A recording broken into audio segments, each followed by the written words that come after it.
Hi friends, இன்றைக்கி என்ன video பார்க்க போகிறீங்கன்னா, நான் எப்படி சாம்பார் சாதம் செஞ்சு தான் பார்க்க போகிறீங்க. வாங்க வீடியோ பார்க்கலாம். ஃபஸ்ட்டு குக்கரை வச்சு குக்கரில் கொஞ்சமாக எண்ணெய் விட்டுனா, என்கிட்ட நெய் இல்லை, அதனால் நான் எண்ணெய் மட்டும் விட்டுக்கினேன். எண்ணெய் நல்லா காஞ்சி பிறகு வெங்காயம் போட்டு நல்லா எண்ணெயில் கொஞ்ச நேரம் வதக்கிட்டு பூண்டு ஆட் பண்ணிக்கினேன். எண்ணெயில் பூண்டு நல்லா வதக்கிட்டு தக்காளி ஆட் பண்ணிக்கினேன். தக்காளி வதங்கிறதுக்காக உப்பு ஆட் பண்ணிக்கினேன்.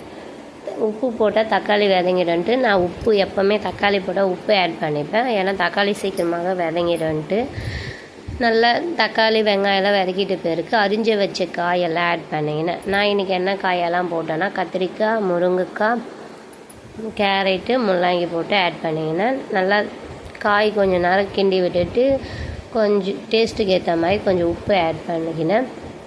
உப்பு ஆட் பண்ணி நல்லா காயை கிண்டிட்டு காரத்துக்கு மிளகாய்த்தூள் ஆட் பண்ணிக்கினேன்.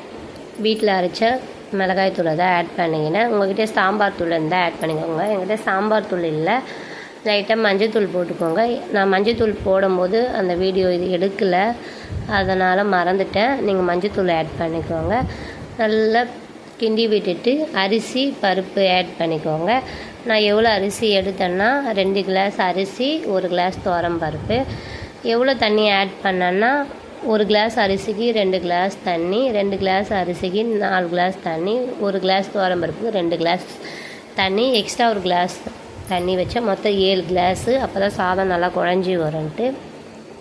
அதுக்கப்புறம் புளி, லெமன் சைஸ் புளி கரைச்சி ஆட் பண்ணிக்கினேன். பெருங்காயத்தூளை ஆட் பண்ணிக்கினேன். ஆட் பண்ணி 5 விசில் வச்சு எடுத்துக்கினேன். அதுக்கப்புறம் ஒரு கடாயை வச்சு கொஞ்சமாக எண்ணெய் விட்டு எண்ணெய் காஞ்ச பிறகு கடுகு, சீரகம் போட்டு 2 காஞ்ச மிளகா, வாசனை இறங்கணும்னு 2 காஞ்ச மிளகாய் போட்டுட்டு கருவேப்பிலை, கொத்தமல்லி போட்டு கிண்டி சாம்பார் சாதத்தில் போட்டிங்கன்னா நல்லா சாம்பார் சாதம் வாசனையாக இருக்கும்.